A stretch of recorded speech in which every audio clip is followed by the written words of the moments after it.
আসসালামু আলাইকুম। জাতীয় বিশ্ববিদ্যালয়ের অনার্স প্রথম বর্ষ পরীক্ষার ফলাফল গত কয়েকদিন আগেই প্রকাশ করা হয়েছে। এই ফলাফল প্রকাশের পর থেকেই তোমাদের মধ্যে অনেক স্টুডেন্ট মনে করছো যে তোমাদের সাথে কোথাও একটা অন্যায় করা হয়েছে, খাতা ঠিকভাবে যাচাই করা হয়নি। তো এই সমস্যা সমাধানের একটা রাস্তা হতে পারে বোর্ড চ্যালেঞ্জ করা বা খাতা পুনঃমূল্যায়নের আবেদন করা। গতকাল 5 এপ্রিল জাতীয় বিশ্ববিদ্যালয় কর্তৃপক্ষ এই বোর্ড চ্যালেঞ্জ সংক্রান্ত একটা নোটিশ প্রকাশ করেছে। আমরা ভিডিওর মাধ্যমে সেই সম্পর্কে তোমাদেরকে ইতিপূর্বেই জানিয়ে দিয়েছি। আজকের ক্লাসে আমরা এই বোর্ড চ্যালেঞ্জ প্রক্রিয়াটা, অর্থাৎ তুমি তোমার হাতে থাকা স্মার্টফোনটি ইউজ করে কিভাবে খুব সহজে বোর্ড চ্যালেঞ্জ করতে পারো সেই বিষয়টি তোমাদেরকে দেখাবো। তবে আমরা মূল ভিডিওতে যাওয়ার আগে তোমাদেরকে ওই একই পরামর্শ আবারও শোনাতে চাই যে যা হয়েছে সেটা ভুলে যাও। হয়তো দু একটা সাবজেক্টে খারাপ হতে পারে, এটা নিয়ে আসলে আর বেশি বাড়াবাড়ি না করে বুদ্ধিমানের কাজ হবে দ্বিতীয় বর্ষের জন্য একটা কমপ্লিট ভালোভাবে প্রিপারেশন শুরু করা। কারণ দ্বিতীয় বর্ষের সিলেবাস হচ্ছে সবচেয়ে কঠিন সিলেবাস, এবং বিজনেস কমিউনিকেশন, ইংলিশ কম্পালসারির মতো একটা সাবজেক্ট রয়েছে যেখানে ফেল করার হার একেবারে 80% বললেও ভুল হবে না। শিক্ষার্থী বন্ধুরা, তো তোমাদের জন্য আমাদের রিসেন্টলি একটা কোর্স লঞ্চ হয়েছে। রিসেন্টলি বলতে বেশ কিছু ব্যাচ ইতিমধ্যে চালু হয়েছে। নতুন ব্যাচের ক্লাস 10 এপ্রিল তারিখ থেকে শুরু হতে যাচ্ছে।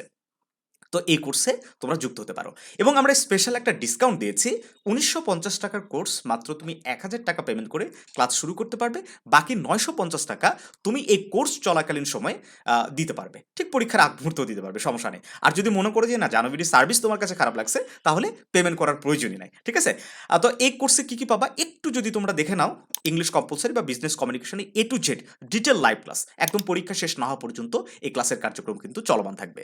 সেই সাথে প্রত্যেকটা ডিপার্টমেন্টের সকল সাবজেক্টের হ্যান্ড নোট, 100% কমন উপযোগী শর্ট সাজেশন, প্রতি সপ্তাহে রুটিন মাফিক 2 থেকে 3টা করে পরীক্ষা দেওয়ার ব্যবস্থা, যাতে করে একজন স্টুডেন্ট সারা বছর নিজেকে পড়াশোনার মধ্যে রাখতে পারে। এই যে একটা গাইডলাইনের মধ্যে আসা, এটাই হচ্ছে আমাদের এই কোর্সের মূল উদ্দেশ্য।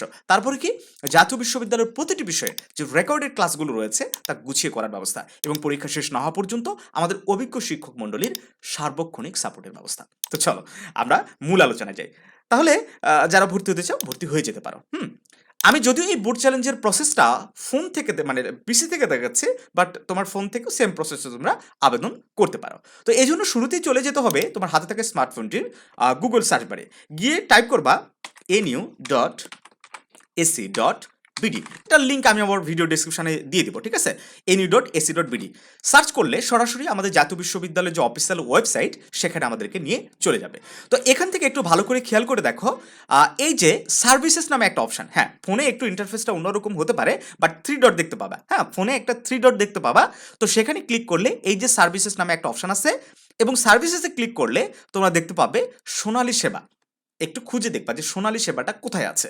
তো এই যে সোনালী সেবাতে আমি ক্লিক করব, দেন আমাদের এই বোর্ড চ্যালেঞ্জের পেজে নিয়ে আসবে। একটু মনোযোগ দাও। তারপরে বেশ কিছু অপশন তুমি দেখতে পাবে উপরের দিকে। এখান থেকে তুমি খুঁজে নিবা স্টুডেন্ট ফি। তো স্টুডেন্ট ফিতে ক্লিক করলে দেখতে পাবা রিস্ক্রিনিং ফি, ঠিক আছে। এখানে তোমরা ক্লিক করবা। এটাই হচ্ছে বোর্ড চ্যালেঞ্জের পেজ। তো এখানে এক্সামিনেশন নেম, রেজিস্ট্রেশন নাম্বার দিয়ে এবং সাবজেক্ট কোড দিয়ে খুবই সহজে তোমরা এই বোর্ড চ্যালেঞ্জটা করে নিতে পারো। তবে এখানে একটা সতর্ক বার্তা হচ্ছে, যদি তুমি এইসব কম বোঝো বা না পারো, তাহলে আমি বলবো যে তোমার আবেদন করার প্রয়োজন নেই। স্ক্রিনে দেওয়া হোয়াটসঅ্যাপ নাম্বারে যোগাযোগ করে আমাদের থেকে তোমরা আবেদন করে নিতে পারো। সেই সাথে তোমরা কোনো বড় ভাইয়া আপুদের থেকে কিংবা কম্পিউটারের দোকান থেকে যারা রেগুলারলি এই ধরনের আবেদন করে, তাদের থেকে আবেদনটা করে নিবা। কারণ দেখো, একবার তোমার রেজাল্ট খারাপ হয়েছে, এখানে একটা বড় ধরনের ভুল হয়েছে, তার মধ্যে বোর্ড চ্যালেঞ্জ করার সময় যদি কোনো ক্ষেত্রে ভুল হয়ে যায়, তাহলে কিন্তু আরও একটা বিপদে তোমাকে পড়তে হবে। তবে আমি আবার বলছি, প্রসেসটা খুবই সহজ। যদি পারো নিজে করো, আর যদি না পারো রিস্ক ফ্রি হয়ে অভিজ্ঞ কারো থেকে আবেদন করে নিতে পারো। সেক্ষেত্রে আমরা বলবো, আমরা প্রতি বছর হাজার হাজার স্টুডেন্টের বোর্ড চ্যালেঞ্জ করে দিই, আমাদের থেকেও তোমরা করে নিতে পারো ইনশাল্লাহ। আর পেমেন্ট ফেল, এটা একটা বড় ইস্যু। এটা যদি হয়ে যায়, ট্রানজাকশন একটি দুটা হয়ে যায়, হ্যাঁ এটা আসলে একটা প্রবলেম ক্রিয়েট করে। সো সতর্ক থাকবা। তো প্রথমে আমরা এই এক্সামিনেশন নেমটা সিলেক্ট করে দিব। এক্সামিনেশন নেমটা কি? First year honours answer sheet reevaluation fee, ঠিক আছে। এটা সিলেক্ট করে দেওয়ার পরে আমরা রেজিস্ট্রেশন নাম্বার দিব। তো আমরা আমাদের একটা স্টুডেন্টের আবেদন করে দেবো এখানে। এই যে এই স্টুডেন্টের আমরা সার্চ করব।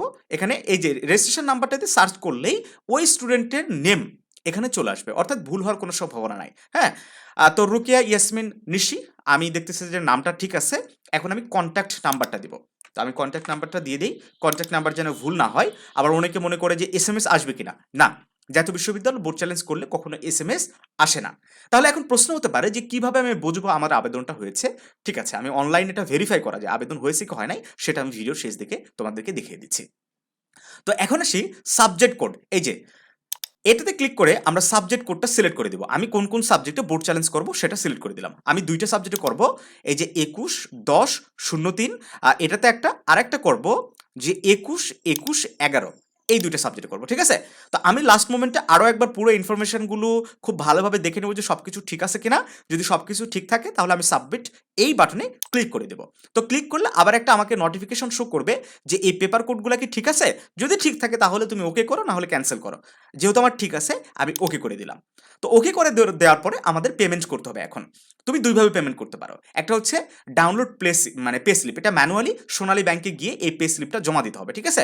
আর একটা কি অনলাইন পেমেন্ট। সো অনলাইন পেমেন্টটা অনেক একটা ইজি ব্যাপার, কোথাও তোমার যাওয়ার প্রয়োজন নেই, সাথে সাথে তোমার আবেদনটা কমপ্লিট হয়ে যাবে। সো আমি ইজিয়েস্ট ওয়েটাই ফলো করতেছি। তো অনলাইন পেমেন্টে আমি ক্লিক করব। অনলাইন পেমেন্টে ক্লিক করলে সোনালী সেবার যে গেটওয়ে রয়েছে সেটাতে আমাকে নিয়ে চলে যাবে। এই যে দেখতে পাচ্ছ, এখান থেকে তুমি ব্যাংকের মাধ্যমে দিতে পারো, কার্ডের মাধ্যমে দিতে পারো, ইন্টারনেট ব্যাংকিংয়ের মাধ্যমে দিতে পারো, তারপর হচ্ছে মোবাইল ব্যাংকিং। তো মোবাইল ব্যাংকিং সবচেয়ে একটা ইজি বিষয়, ঠিক আছে? আমরা মোবাইল ব্যাংকিংয়ের মাধ্যমে এই আবেদনটা করার চেষ্টা করব। তো আমি কি করব, এই যে বিকাশ এটা সিলেক্ট করে দিব। দেওয়ার পরে এখান থেকে আমি কনফার্ম করে দিলাম। আহ, এটাতে একটু লোডিং নিতে পারে, কোনো সমস্যা নেই। দেন তোমাকে এখন এখানে নাম্বারটা দিতে হবে, ঠিক আছে? আমি নাম্বার দিব 0176, আমার যে নাম্বারটা সেটা আমি দিয়ে দিলাম, ঠিক আছে? দেন আমরা এখানে কনফার্ম করে দিব। কনফার্ম করে দিলে আমাদের যে নাম্বারটা বিকাশ নাম্বারটা দিয়েছি সেখানে একটা 6 ডিজিটের কোড যাবে। তো সেই কোডটা আমাদের এখানে বসাতে হবে। আমি কোডটা বসাই দিচ্ছি। দেন আমরা আমাদের বিকাশ নাম্বারের যে পিন নাম্বারটা আছে সেটা আমরা এখানে দিয়ে দিব। দিয়ে কনফার্ম করলেই আমাদের এই যে আবেদনটা কিন্তু কমপ্লিট হয়ে গেছে, ঠিক আছে? একটু ভেরিফিকেশন সাকসেসফুল দেখাবে, রিডাইরেক্ট হয়ে আমাদের পেমেন্ট সাকসেসফুল দেখাবে। এই যে তোমরা দেখতে পাচ্ছ পেমেন্ট সাকসেসফুল। এবং এই পেমেন্ট সাকসেসফুল হওয়ার সাথে সাথেই আমাদের আবেদনটাও কিন্তু একদম কমপ্লিট হয়ে গেল। তো এখন আমরা চেক করে দেখব যে আমাদের আবেদনটা আসলে হয়েছে কি হয়নি। শিক্ষার্থী বন্ধুরা, এজন্য আবার ওই সেম প্রসেসে এই যে সার্ভিস থেকে যেতে হবে সোনালী সেবা, দেন আমাদের ক্লিক করতে হবে স্টুডেন্ট ফি, এই যে রিস্ক্রুটিনি ফি, দেন এখানে একটা অপশন দেখতে পাচ্ছ চেক পেমেন্টস, এই চেক পেমেন্টস আমরা ক্লিক করব। দেন এখান থেকে এই যে ট্রানজাকশন আইডি বা bank reference, roll number, registration number ইত্যাদি ফাইন্ড করতে হবে। তো আমরা রেজিস্ট্রেশন নাম্বার দিয়ে ফাইন্ড করব। একটু আগে যে স্টুডেন্টরা আমরা আবেদন করে দিলাম সেই আমরা রেজিস্ট্রেশন নাম্বারটা এখানে দিব, তারপর ফাইন্ড করব। একটু লোড নেবে। দেন এই যে অ্যারো চিহ্ন একটা তোমরা দেখতে পাচ্ছ, অ্যারো চিহ্নতে ক্লিক করলে একটা ট্রানজাকশন আইডি তোমরা দেখতে পাবে। এখানে ক্লিক করলেই তোমরা দেখতে পাচ্ছ এই যে রোকেয়া ইয়াসমিন নিসি এর 6 তারিখে আবেদনটা করা হয়েছে এবং পেইড করা হয়েছে 2টা সাবজেক্টের জন্য 2400 টাকা। এখানে ব্যাংক চার্জ কিন্তু শো হইতেছে না। তো যাই হোক, তোমরা নিশ্চিত হতে পারবে এখানে যদি এই যে পেইড লেখাটা আসে তাহলে তোমরা বুঝবা যে তোমাদের আবেদনটা একদম নির্ভুলভাবে সম্পূর্ণ হয়েছে। তবে অনেক স্টুডেন্টের ক্ষেত্রে আমি ওই তো আগেই বললাম যে বারবার যদি ট্রাই করো কিংবা কোনো কারণে যদি ভুল হয় একাধিক ট্রানজাকশন আইডি চলে আসতে পারে। তো সেক্ষেত্রে ভয় পাওয়ার কিছু নাই, একাধিক ট্রানজাকশন আইডি আসলেও কিছু হবে না, যে কোনো একটাতে পেইড লেখা থাকলেই হবে, ঠিক আছে?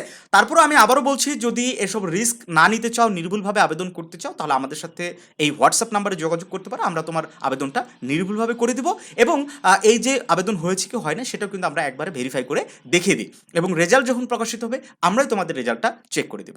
তো যাই হোক শিক্ষার্থী বন্ধুরা, এটার রেজাল্ট কবে দিবে, কিভাবে এটার প্রক্রিয়া হয়, কিভাবে তোমাদের খাতাগুলো দেখা হবে, এটা নিয়ে খুব শীঘ্রই আমরা একটা ভিডিও দিব। সেই ভিডিওটার জন্য অবশ্যই আমাদের চ্যানেলটি সাবস্ক্রাইব করে সাথে থাকতে হবে। তো যাই হোক শিক্ষার্থী বন্ধুরা, পুরো প্রসেসটা দেখালাম, তোমরা নিজে নিজে আবেদন করতে পারো। ভালো থেকো সবাই, তোমাদের জন্য অনেক অনেক দোয়া এবং শুভকামনা রইল।